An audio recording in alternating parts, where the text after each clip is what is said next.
In the dim light of the campfire, shadows dance around an old man as he recounts tales of the inexplicable, tales that whisper of things beyond the realm of understanding. He speaks of nights thick with dread, of moments when the very air crackles with an unfamiliar energy, and of encounters that defy reason. Each story woven with threads of fear and uncertainty, each tale a glimpse into a world we have no business in knowing. And as the fire crackled and popped, casting flickering shadows upon the faces of those who listened, it was as though the very boundary between reality and the unknown had dissipated, leaving only the chilling truth that some mysteries are not meant to be unraveled. Some encounters are better left unexplored. We'll see you on the inside.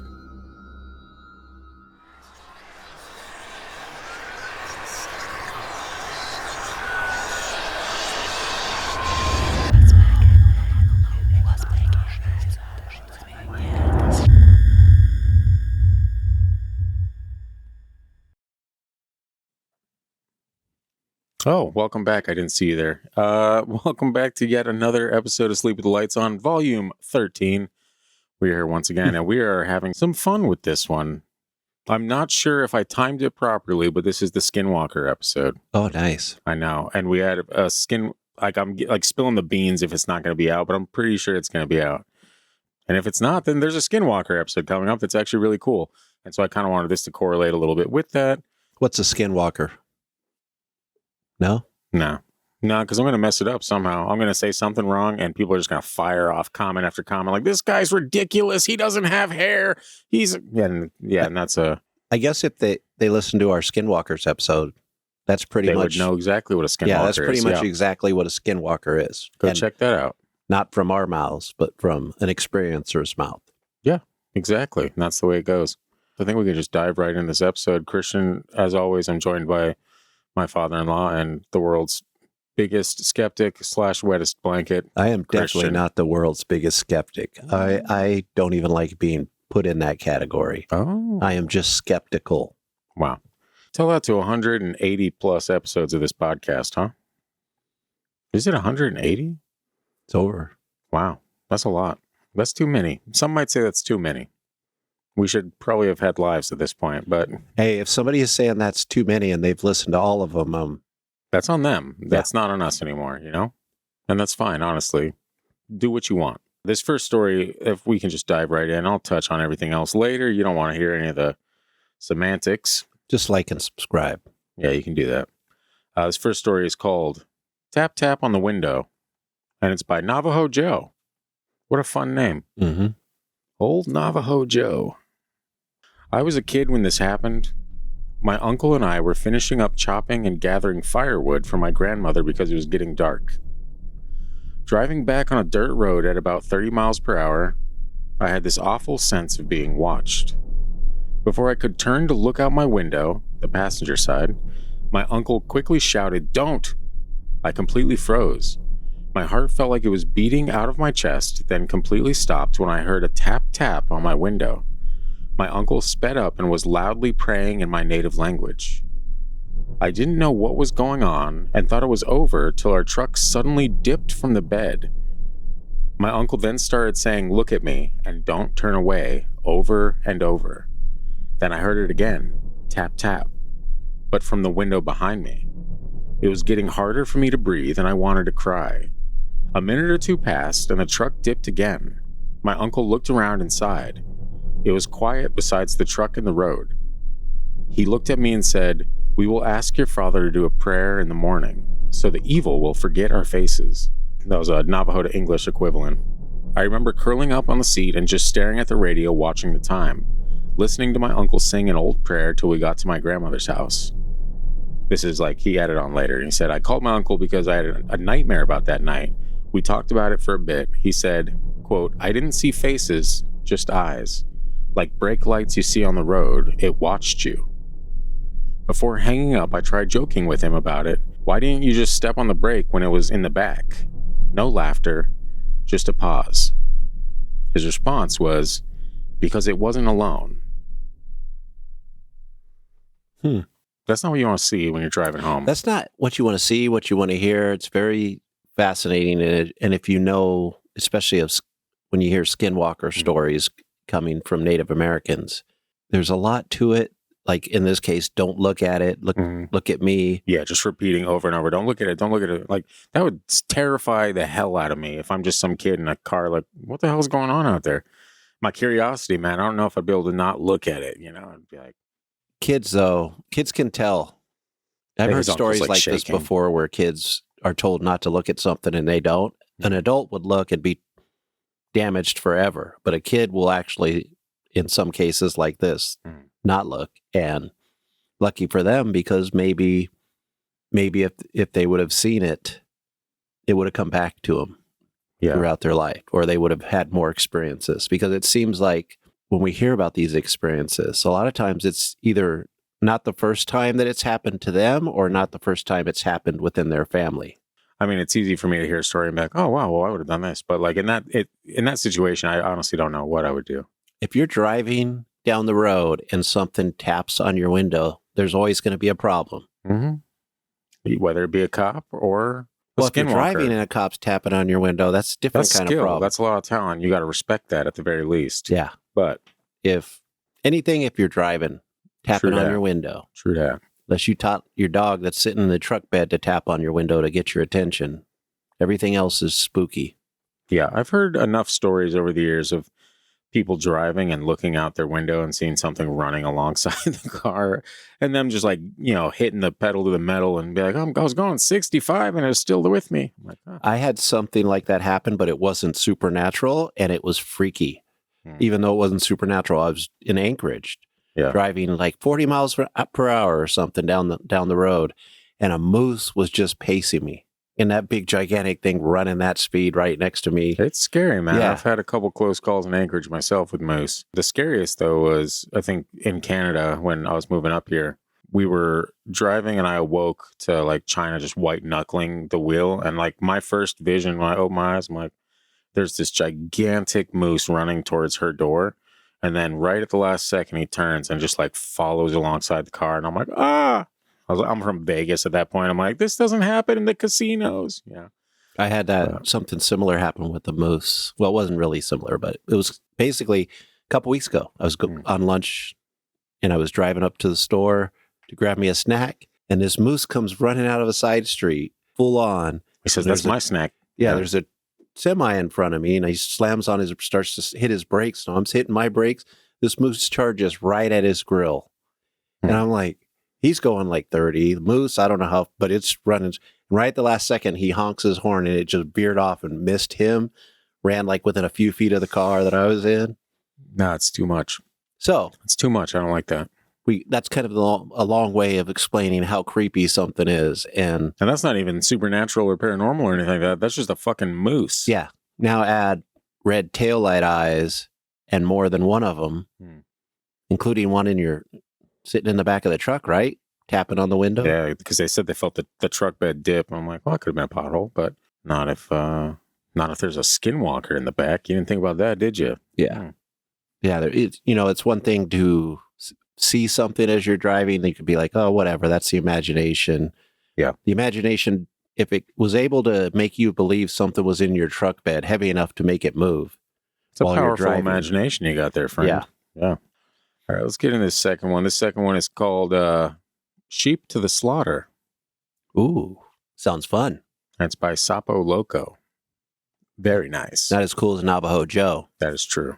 But it does rhyme, so we got that going for it, Anyway, it says, Grandpa owned a large herd of sheep, which during the summer grazed in the mountains in central Utah. In the 1960s, his sheep herder was a small Mexican man we'll call Juan. That feels a little racist. Not his name was Juan. We'll just call him Juan. It's fine. I'm sure it's fine, honestly. We don't know his name. In the 1960s, I bet it was great. Yeah. Yeah. So Juan stayed in a very small trailer in a meadow while tending the sheep. One evening, Grandpa drives his truck up the mountain to deliver some food and supplies to Juan. As he nears Juan's camp, he starts seeing dead sheep all over the ground. Many of the sheep were thrashed into pieces. As he arrives at Juan's trailer, he finds the door shut. He has to kick open the door to get inside as Juan has locked it. Inside, Juan is curled up into a ball, mumbling incoherently and likely in shock. Grandpa picks Juan up, throws him into the truck, and takes off down the mountain to get Juan to a doctor. As he's flying down the twisty dirt road, Grandpa gets this terrible feeling like he's being watched and sees something out of the corner of his eye. By this time, the sun is setting and the light isn't very good. He turns to look out the passenger side window and sees a creature he describes as looking like an inside-out deer running alongside the truck. These things just love to run alongside trucks, I tell you what. Anyway, the creature dropped back out of sight, only to come bounding back even faster, running on his hind legs only. The creature then ran across the road right in front of the truck. Grandpa swerves to miss it and ends up rolling the truck down the mountainside. Juan is killed in the accident, and Grandpa spends more than a month in the hospital. It's possible that Grandpa was just playing with us, but that really wasn't his style. He was an old cowboy and swore that it was the truth. He brought it up when we were making fun of chupacabras. He believed that it was some sort of chupacabra-like animal that he saw. I don't believe it was some type of chupacabra animal that he saw. Maybe they came from the same place. Maybe that's where Bigfoot comes from. And okay, now we're just grasping. Sasquatch. I mean, like all the other ones that they have out there. Maybe they're all interdimensional, and that's why we can't find them. You know, in that, was it in that episode that we did or was it something I was reading by myself? I can't really remember, but there was a saying that sometimes they intentionally don't get the animal 100% correct for almost like a scare factor. Mm. And so they can shapeshift into the complete animal exactly how it looks or whatever, but sometimes they don't.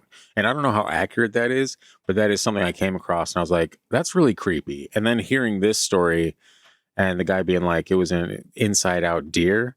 Ugh. What if that's the less scary version of what it really is? Because you remember, regular deer. We've talked about how, like, if your mind can't handle seeing certain things, it'll put something else there.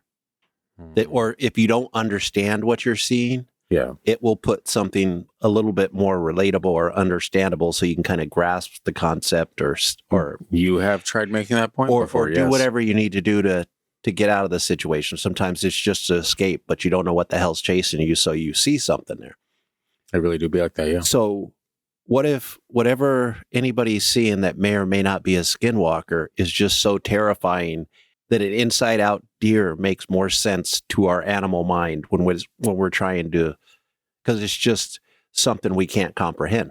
Yeah. Because if we can't comprehend it, it's hard to visualize it properly. Sure, I will give you that, but I will also lob this over the plate for you and see where you take it. If we can't comprehend what a skinwalker looks like, how can we comprehend what an inside-out deer looks like? Most people have seen something similar. I wouldn't say most people. Hunters have seen the insides of deers, but would they know the anatomy enough to flip it, inverse it? I mean, basically, an inside-out deer is what to me almost sounds like without the fur kind of thing. Like the boots. That person didn't describe any body organs or anything. It just said inside out. So true. And another thing, going back to the deer, it's always deer or something with antlers that is deer-like. It's pretty creepy. Throughout history, not just recently with these stories. You can go back thousands of years and read the folklore of different regions of the world. And a lot of times there's going to be something deer-like with antlers. Yeah. And a lot of times walking on two legs. And that's where you get the creepy factor. Right. That's where that comes in. Flip it inside out, even creepier. Don't want to see that ever in my life. No. But I'm glad that I got to read this and experience it through the written word. Instead of really experiencing it through the visual eyeballs. We better not go down to the American Southwest because we talk about these things a lot. I know. They're just coming back. They're here. They're here. They're here. Get them. Yeah. Sorry about that. All right, folks. In true storytelling fashion, I have saved the best for last. But before we get into that third story, I would like to announce that we have recently revamped our website, thefreakydeaky.com, and we have released some new merch, and we are going to continue releasing new merch in the coming weeks. The long and short of it is, when this podcast first started, I took about 30 minutes of my time. I threw together a website and I said, voila, who's going to come here, right? Well, turns out sometimes people go there. And so after 4 years of having a podcast, I said, it's time to revamp the website. And so I made it look fresh and hip and cool.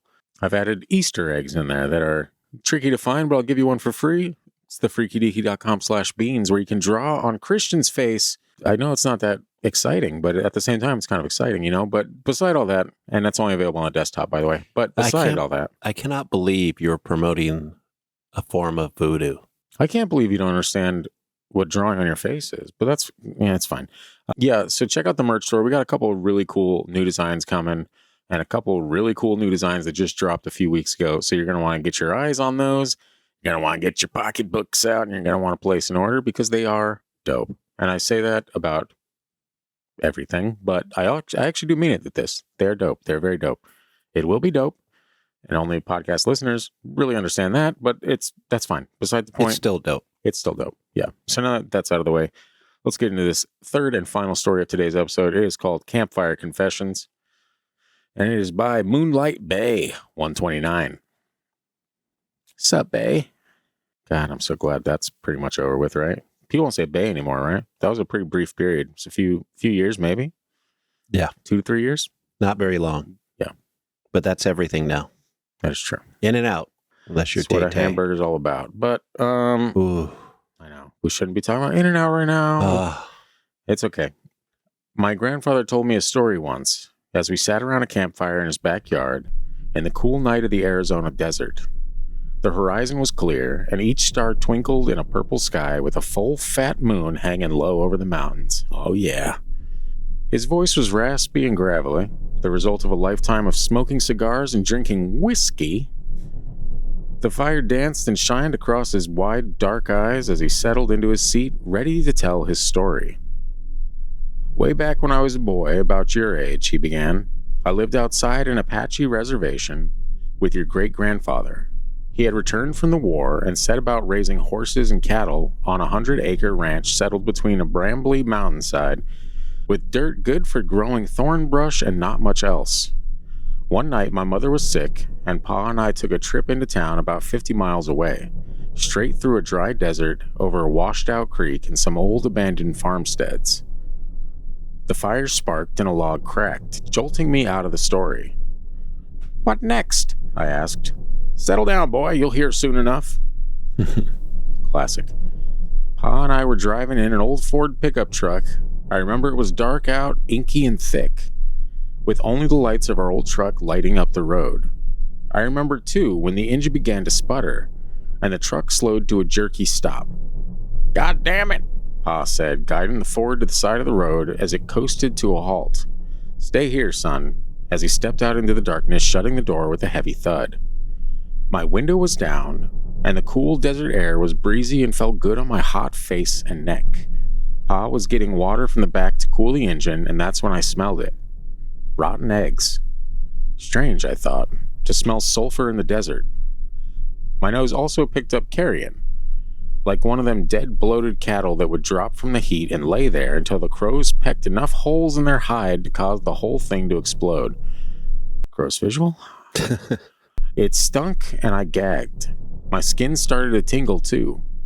The back of my neck felt itchy, and my face started to get hot. The wind stopped blowing and hung still and heavy, with the stink filling the cab. "Pa?" I called. "Pa! Pa! Papa!" No answer. My heart started beating. I felt such a fear in me, in my bones, in my chest. Boy, I tell you, I never felt fear like this. Not until Vietnam. Not until I saw men dying around me. I locked the door and reached over for my pa's door and saw a shadow bound across the road, through both dim beams of light, across the partly open, domed hood. Grandfather paused. He spit a fat wad of tobacco spit off to his side, and he looked pensively into the darkness. I realized I was holding my breath and gasped for air. The night was cool, but I was sweating and clammy. "Well, what happened? What about your father? What did you see?" He sighed. "A creature." He shook his head. "You have to understand, there were legends, older than the rock cairns out in the valley, older still than Crazy Horse and Sitting Bull, than the old native chiefs and their shamans, the Apache, the Hopi, and Cherokee, and all them old tribes and first people. They told tales, old stories about dark, native magic, a deal made with the old spirits of blood sacrifice to gain power, old power, enough to fight each other and the Spaniards, and later the white men that came for their land and their women. They called them. He paused. Grandfather took a breath and bodied forward into his tale across the fire and the sky, the desert, the creek, the moon, the sun, the old mountains. He bodied forward. They called them skinwalkers, shape changers, old warriors resurrected as skinless men, all sinew and muscle, walking on deer legs with the torso of a man and the head of a coyote. But messed up, boy, long and malformed snouts, teeth like a Bowie knife, long arms, and standing 7 foot, even hunched over. They'd gut the old cowboys and white riders. They'd run through bullets and sabers, part of the Spanish armor like it was a potato sack. Wily, too. They could change their voice to match a person you know, or might know. Boy, that's what I saw. Big and fast, only for a second it ran across the road. Gray and mottled. Muscle flexing under its legs, hooves clomping on the road, stringy, muscled, hunched shoulders, and it turned. Looked right into the cab, looked right into my eyes, and I swear, boy, I swear it grinned at me. I sank into my seat, in shock and fear, shaking. I knew death was near. The air was electric. I smelled ozone and brimstone. The air felt like right before the lightning comes and blows a tree to smithereens. Charged and full with power. I yelled for my pa, but no words came out, just a dry squeak. I was shaking. As Grandfather told his story, he was still here, so I know he lived. But the supernatural always fascinated me, and even now I felt the force of his words. He said, the real power of skinwalkers was trickery.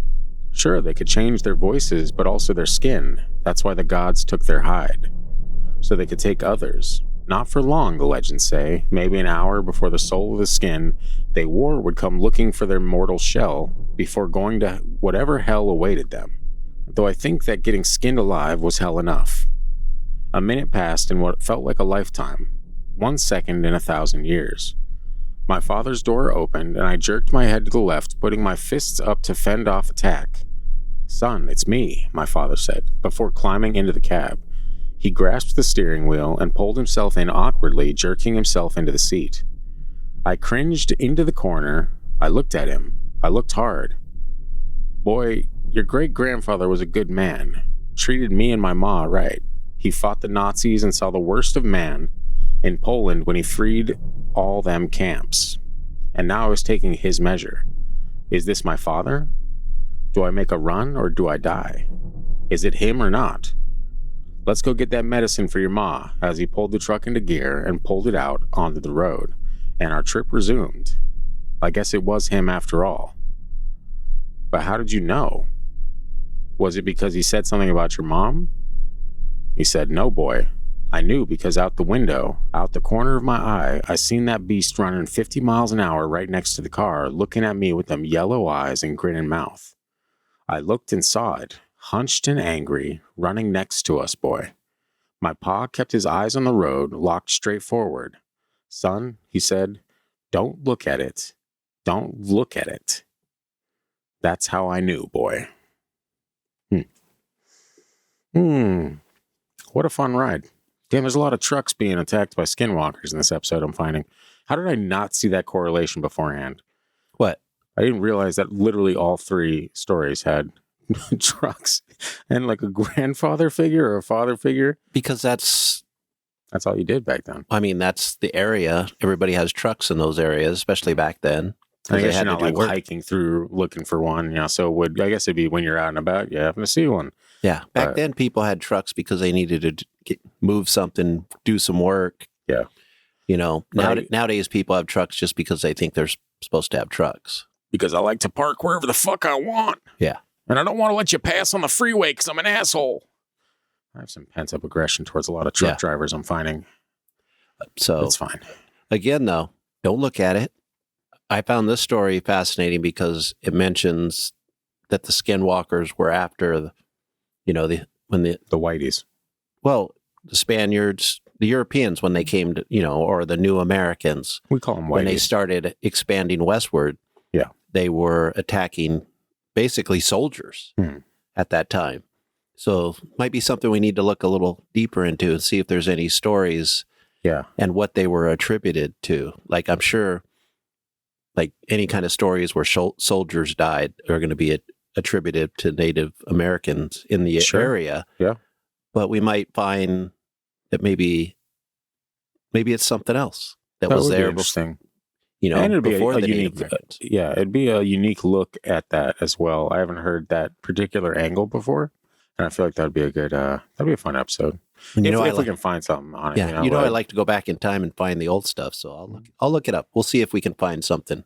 There you go. Even if it's just legends, because we have that old tale of the Spaniards coming across giants in Florida, basically, and a lot of other places as well. Yeah, but that's one of the best stories or best documented stories that there is a lot of truth to that story. So you wonder, maybe they did, like in my opinion, they just met tall Native Americans, but the Spaniards called them giants. Yeah. Hey, the Smithsonian, where are those bones at, huh? There are no bones. That's just a story we've heard. We know the bones are out there. Yeah. What a wild ride, literally, because they were in a truck 3 times. I actually feel just a little bit of regret that I didn't name this the truck episode. It's fine, though. Skinwalkers probably gets a little more hits. Probably. Well, yeah, you'd be surprised. A lot of people out there love their trucks. What if we, wrote a country song about skinwalkers and trucks? I mean, I can do it, Christian. It's been many a year since I've picked up a guitar. Just make it like a Chevy or Real American Heroes type commercial. Then he dies at the end. And I was driving out. Yeah, yep. The deer was inside out. Yeah, nothing would make me, you rhymed out with out, but that's fine. Nothing would bring me more pleasure than hearing a country song where the singer dies at the end. Yeah, that's the good stuff right there, but that's not why you're here. What was your favorite story, Christian? What did you enjoy about these Skinwalker? I know we're both equally fascinated by the Skinwalker lore and stuff of that nature, and I'm fascinated because it's an old, it's old. Before we had iPhones, Americans or anything like that. So I'm very fascinated by those kind of stories that were around before we sensationalized everything. Sensational. But I like the last story was the best. Yeah, it was, and because it was written more like a really good story. Yeah, instead of just this was my account. I saw this, this is someone was like, oh, I did. I might as well share this to the best of my ability, I guess. Yeah. The end where, how did you know that was your dad? Because I saw the thing over there. Yeah. Running next to us. Yeah. That would certainly do it. Yeah. You're like, is this my dad? And you're like, very dramatic. Oh, yeah, that's my dad. That's definitely my dad. Unless it was an imposter and the other one was just monitoring it to make sure the intake or the upload was correct. Getting a little too modern for the story I'm finding, but I'm just using modern language for people to understand that the Skinwalker took over his dad. You took over my dad. Yeah. So anyway, now that you know his favorite story, what was your favorite story? Why don't you sound off in the comments? Be sure to subscribe. We drop fresh episodes of Sleep with the Lights On every other Friday. I'm not sure how long it's going to go. We might take, maybe we do it seasons. Maybe Sleep with the Lights On is a seasons thing. We'll see. If it picks up and people are enjoying it, then more power to you. But at some point, your boy's got to sleep. You know what I mean? No, he doesn't. I do enjoy my slumber. I haven't gotten that in about 2 years. So, it's fine. It's cool. Honestly, this feels like something for my therapist to hear and not our loyal listeners. And so with all that, we thank you for tuning in. And let us know your favorite stories in the comments. Let us know if you ever had a run-in with a Skinwalker, or if you're from that neck of the woods, have you had maybe some stories shared with you that you wouldn't mind sending off to the Freaky Deaky? You can do that by shooting off an email to the gang at thefreakydeaky.com. Or you can comment it below and say, use this in an episode, or use this in a listener story episode on the podcast, which if you don't listen to the podcast, comes out every Thursday, wherever you get your favorite spooky ghost podcasts, and it's called The Freaky Deaky. But you probably could have figured that out because that's the name of this channel. Mansplaining it again. Anyway, folks, find us on social media at Freaky Deaky Pod. Visit the new website, thefreakydeaky.com/store to find some seriously dope merchandise. I'm talking killer t-shirt designs that, look, a lot of people in our industry, in our genre, it's pretty milquetoast when it comes to the shirt designs. You know what I mean? It's all dark and heavy, and there's demons, and it looks like it's a metal band font. And you're like, what are you doing with a metal band font? And there's nothing wrong with that. But we're not that. And I wanted to stand out, and I wanted to create cool stuff that kind of matches the vibe of what we do here. You know, the little ha-has and the fun times and the bright colors and the good stuff. You know what I mean? And now that you do know what I mean, remember, friends, to sleep with the lights on, because you never know what is lurking in the shadows. He did it. It took him, how many? This is volume 13, 26 weeks. He cut out a lot of the ones I did right, just to make me look bad. Half a year, folks. Half a year. I cut out one that he's done. And this is 2. Oh, so he admits it. Ta-da. Be scared